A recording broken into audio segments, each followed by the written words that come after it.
आपके अपने YouTube channel जीवन ऑनलाइन क्लासेस से। आज हम करेंगे क्लास 10th का चैप्टर नंबर 4 जाति, धर्म और लैंगिक मसले। तो ये उसका पार्ट 1 है और मैं नेक्स्ट पार्ट नेक्स्ट वीडियो में लाऊंगी। मैंने आपका सिलेबस भी बता दिया है कि आपका जो फाइनल 10th का सिलेबस है वो क्या है, कौन कौन से चैप्टर्स आपके आने हैं, सारी बुक्स के मैंने बता दिए हैं। अगर आपने मेरी वो वीडियो नहीं देखी है तो आप पहले सिलेबस देख सकते हैं। तो फर्स्ट चैप्टर है, मैंने उसके एमसी वीडियो बनाई है, अगर आपने नहीं देखी है तो आप मेरी वीडियो देख सकते हैं। चलिए हम चलते हैं इस चैप्टर पर। और धर्म जाति, आपको पता है कि जाति और धर्म के पीछे हमारे देश में ही नहीं विदेशों में भी इन चीज़ों के लिए कितने झगड़े होते हैं, कितनी लड़ाइयाँ होती हैं। बाहर विदेश में चले जाएं हम तो रंग भेद के चक्कर में भी लड़ाइयाँ होती हैं। अपने देश की बात करें तो यहाँ पे भी धर्म जाति भेदभाव होता है। और देखिए ये लैंगिक मसले और लैंगिक असमानता इसके पीछे भी होती है। लैंगिक है क्या? लैंगिक का मतलब है हमारा जब लिंग के आधार पर भेदभाव किया जाता है तो उसे लैंगिक असमानता कहते हैं। ठीक है, लिंग के आधार का मतलब क्या है? स्त्री और पुरुष में भेदभाव होना। जब ये कहा जाता है कि पुरुषों को ही अहमियत ज़्यादा दी जाती है, स्त्री को कम दी जाती है अहमियत। आज थोड़ी जनरेशन चेंज हुई है, महिलाओं ने अपने लिए बहुत सारे आंदोलन वगैरह किए हैं जिसकी वजह से आज महिलाएं आगे निकल पा रही हैं। ठीक है, तो देखिए हम यहाँ पर दूसरा लेकिन एक्चुअल में देखा जाए तो क्या स्त्री और पुरुष की जो बनावट है उसकी वजह से असंतुलन है, उसकी वजह से असमानता है? नहीं, उसके साथ साथ लोगों की सोच, परंतु यह लिंग के आधार से ज़्यादा रूढ़िवादी सोच ने बढ़ावा दिया है। जो हमारे पूर्वज हमारे पहले से सोचते हुए हैं वही हम चलाते रहते हैं। उन्होंने कहा कि औरतों को घर में रहना चाहिए, औरतों को आगे नहीं बढ़ना चाहिए, महिलाओं को नहीं आगे जाना चाहिए। ठीक है, महिलाओं का काम है घर में रहना, तो वही मान लिया गया। इसलिए औरत को नीचा दर्जा दीजिएगा कि आदमी सर्वोपरि है, आदमी सबसे ऊपर होगा, फिर औरत होगी। और पुरुषों को अधिक महत्व दिया जाता है। हमारा समाज पितृ प्रधान समाज है। पितृ यहाँ पे इस तरीके से होगा, पितृ, ये हमारा पितृ समाज है, प्रधान समाज है। यह पिता को अहमियत दी जाती है। पिता घर का मुखिया, आपको पता है घर का मुखिया किसको माना जाता है? पिता को। ये हमारे लैंगिक के आधार पर भेदभाव किया जाता है, असमानता की जाती है। ठीक है, हम आगे पढ़ते हैं चैप्टर का। अब निजी और सार्वजनिक का विभाजन। अब निजी और सार्वजनिक का विभाजन कैसे है? लोगों ने अपने मन में लैंगिक असमानता को बिठा लिया है। लोगों ने ये सोच लिया है कि लिंग के आधार पर समानता होती है। मैंने भी बताया आपको कि लोगों ने ये सोच लिया है कि औरत कमज़ोर है, औरत को घर में रहना चाहिए, आदमी बाहर जा सकता है, औरत को नहीं। तो यही जो सोच है वो बिठा ली अपने दिमाग में, जिसकी वजह से औरतों को आगे बढ़ने नहीं दिया जाता है। उनका मानना है कि औरतों की मुख्य जिम्मेदारी गृहस्थी चलाने की है। उनका मानना है कि औरतों को क्या करना चाहिए? गृहस्थी चलानी चाहिए, बच्चों का पालन करना चाहिए। औरत घर के सारे काम करेगी और मर्द बाहर के काम करेगा। ऐसा मान लिया गया है कि औरत को क्या करना चाहिए? घर के सारे काम करने चाहिए, घर के अंदर के, और मर्द बाहर के। लेकिन जहाँ बात आती है पैसों की, वहाँ मर्द की सोच बदल जाती है। देखिए, वैसे कहा जाता है कि सिलाई का कढ़ाई का काम किसका होता है? औरत का काम होता है। और घर के खाना बनाने का औरत का काम होता है। बाकी खेत काटना और ये सब काम आदमियों का होता है। लेकिन परंतु जब मर्दों को सिलाई कटाई के पैसे मिलते हैं, देखिए पैसे मिलते हैं, तो वह खुशी खुशी उस काम को कर लेते हैं। वहाँ नहीं देखा जाता है कि वो आदमी का काम है कि औरत का। आपने होटल्स में देखा होगा, वहाँ खाना कौन बनाता है? रसोई है। वहाँ पे भी तो खाना आदमी बनाते हैं। तो उस टाइम पे कहाँ पर जाती है वो सोच कि औरत को खाना बनाने का काम करना चाहिए। ठीक है, औरतों को देखा होगा खेत काटना आदमियों का काम होता है, लेकिन औरतें भी खेत काटने के काम में लगी रहती हैं, पानी लाने के काम में लगी रहती हैं। ठीक है, ये गलत है।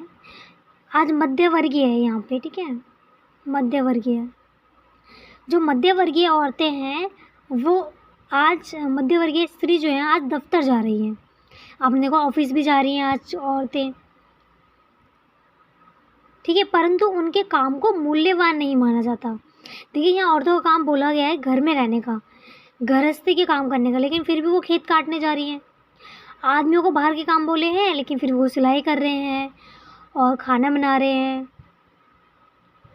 फिर भी औरतों की अहमियत आदमियों से कम मानी जाती है। मूल्य जो होता है उनका वो कम होता है। रात में औरतें बाहर जाकर काम नहीं कर सकती हैं। राजनीति में भी उनकी भूमिका नगण्य है।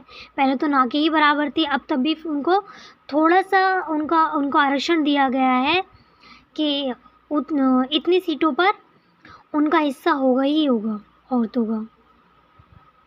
पहले केवल पुरुषों को ही वोट डालने का, चुनाव लड़ने का और भी कई सारे अधिकार सिर्फ पुरुषों के थे। जब हमारा नया संविधान बना था उस टाइम पे चुनाव सिर्फ पुरुष ही कर सकते थे। उसके बाद औरतों ने कई संगठन बनाए, कई आंदोलन किए, अपनी अहमियत को दिखाने के लिए, अपना वजूद दिखाने के लिए उन्होंने कई सारे आंदोलन किए। औरतों के राजनीतिक व वैधानिक दर्जे के लिए आंदोलन हुए। उन्होंने कई आंदोलन किए कि उनको भी राजनीतिक में जाने दिया जाए, उनको भी वैधानिक दर्जे मिले, उनके भी अधिकार हों, उन्हें वोट लड़ने का सबका अधिकार होना चाहिए। शिक्षा और रोजगार के अवसर प्राप्त करने की मांग की गई। पहले औरतों को पढ़ने का भी अधिकार नहीं था, रोजगार प्राप्त करने का अधिकार नहीं था, फिर इसके लिए भी मांग उठी। इन आंदोलनों को क्या कहा गया? नारीवादी आंदोलन। तो नारीवादी आंदोलन क्या होगा?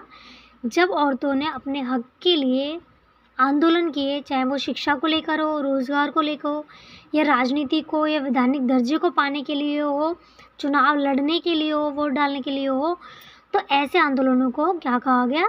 नारीवादी आंदोलन कहा गया। इन सभी आंदोलनों ने औरतों की भूमिका और भी बढ़ा दी। इन सब ने भूमिका बढ़ा दी, जिसके कारण औरतें आज पढ़ रही हैं, पढ़ लिख गई, और आज देखा होगा आपने वैज्ञानिक भी हैं, डॉक्टर, इंजीनियर, प्रबंधक, कॉलेज, विश्वविद्यालय, शिक्षक भी हैं। आपने देखा होगा जहां आपने पहले औरतों को नहीं देखा होगा, उस फील्ड पे आज आपने औरतों को देखा होगा, महिलाओं को। ठीक है, तक कि प्लेन तक भी चलाती हैं औरतें। स्वीडन, नॉर्वे, फिनलैंड जैसे स्कैंडिनेवियाई देशों में सार्वजनिक जीवन में महिलाओं का स्तर काफ़ी ऊंचा है। अगर इन देशों की बात की जाए तो यहाँ पर महिलाओं को थोड़ा ज़्यादा उनका अच्छा स्तर है। वहाँ पे जॉब कर सकती हैं औरतें, उनको भी अधिकार मिले हुए हैं वहाँ पे। अब एक सर्वे हुआ था, एक सर्वे में क्या हुआ कि औरतें 7.5 घंटे काम करती हैं। सर्वे किया गया जिसमें ये पता लगाया गया कि औरतें 7.5 घंटे काम करती हैं, वहीं मर्द 6.5 घंटे काम करते हैं। देखिए 1 घंटे कम काम कर रहे हैं मर्द, लेकिन फिर भी भूमिका अधिक मर्द की मानी जाती है। क्यों? क्योंकि वो पैसे कमा के लाते हैं इसलिए, और वो मर्द हैं इसलिए। हमारा समाज पितृ प्रधान समाज है। पितृ प्रधान समाज है ना, हमारे में आदमी को, पुरुषों को या पिताओं को ज़्यादा अहमियत है।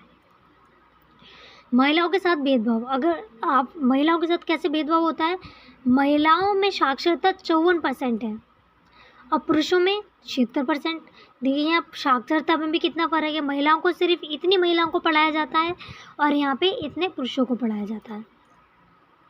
उच्च शिक्षा प्राप्त करने वाली महिलाएं बहुत कम हैं, जो 8वीं 10वीं या फिर 12वीं के बाद पढ़ पाती हैं। बहुत ही कम महिलाएं होती हैं, और पुरुष हैं अधिक, तो पुरुष अधिक तक पढ़ पाते हैं, महिलाएं नहीं पढ़ पाती हैं। क्या क्या कारण हो सकते हैं कि महिलाएं दूर तक नहीं जा सकती हैं? अपने गांव में देखा होगा कॉलेजेस, स्कूल्स पास नहीं होते, दूर होते हैं, तो पेरेंट्स नहीं भेजते हैं उन्हें, पैसों की वजह से नहीं भेजते, लड़की है इसलिए नहीं भेजते हैं। ठीक है, माँ बाप लड़की की पढ़ाई पर कम खर्च करते हैं, लड़कों की पढ़ाई पर अधिक खर्च करते हैं। यहाँ पे भी भेदभाव है।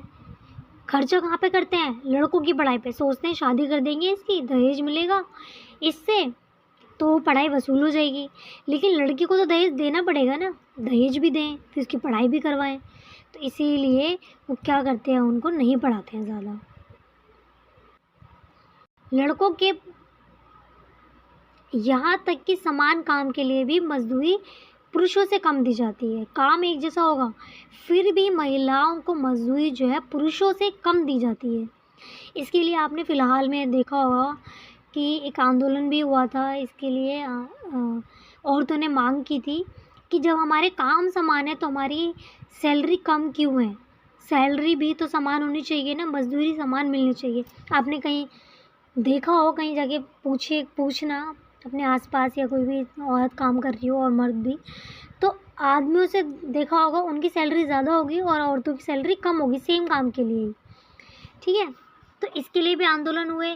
फिर उसके बाद में एक मजदूरी अधिनियम बनाया गया। मजदूरी अधिनियम किस लिए बनाया गया? ताकि इसमें था कि औरत और आदमी दोनों को ही समान मजदूरी दी जाएगी। माँ बाप केवल लड़कों की चाह रखते हैं, माँ बाप चाहते हैं खाली लड़के ही लड़के हों, उनका वंश आगे बढ़ेगा। लड़के होंगे तो दहेज भी मिलेगा खूब सारा, ठीक है। लड़कियों की भ्रूण हत्या की जाती है, लड़कियों को जन्म से पहले ही मार दिया जाता है, लड़कियों को चाहते ही नहीं है। अब सोचिए लड़कियों को मार दिया जाएगा तो उससे क्या फ़र्क पड़ेगा? उससे फ़र्क ये पड़ता है कि हमारा जो लिंग अनुपात है वो उसमें बहुत अंतर आ जाता है।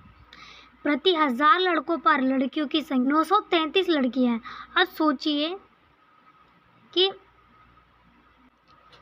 सोचिए जो इसके बीच का अंतर है, कितने का अंतर हुआ? 67 का।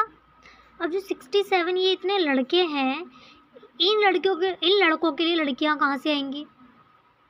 फिर ये लड़के रह जाते हैं कुंवारे बिना शादी के, क्योंकि लड़कियां कम पड़ जाती हैं। फिर ये क्या करते हैं, दूसरी जगहों से लड़कियों को खरीदते हैं, बेचना होता है। आपने देखा हो, सुना हो शायद, ठीक है। मैंने तो बहुत सुना है। कहीं कहीं पर ये आंकड़ा 850 हो जाता है, कहीं कहीं पर ये 800 ही रह जाता है आंकड़ा, ठीक है। अब सोचिए इतने लड़कियां होंगी तो बाकी जो 1000 लड़के हैं, 1000 लड़कों में से 800-200 लड़कों के लिए लड़कियां कहाँ से आएंगी शादी के लिए, ठीक है। देखिए महिलाओं के साथ किसी कर चीज़ होती है, उत्पीड़न, शोषण, हिंसा होती रहती है महिलाओं के साथ। महिलाएं अपने घर में भी सुरक्षित नहीं है, कि घर में रहती हैं तो उनके पति उनका शोषण करते हैं, मारपीट करना उनके साथ, हिंसा करना, ससुराल वाले हिंसा करते हैं उनके साथ, कई बार उनके मर्डर कर देना, उनको मार देना, बाहर जाना, रेप हो जाना लड़कियों का। आपने देखा हो कितनी महिलाएं आज सुरक्षित नहीं है, कितनी गलत चीज़ें होती हैं उनके साथ, ठीक है। तो ये है हमारा लैंगिक भेदभाव जो, और स्त्री और पुरुष के अंदर जो स्त्री और पुरुष के साथ जो भेदभाव है ये वही है। चलिए अब इससे आगे मैं अपनी नेक्स्ट वीडियो में पढ़ाऊँगी। चलिए मिलते हैं नेक्स्ट पार्ट में।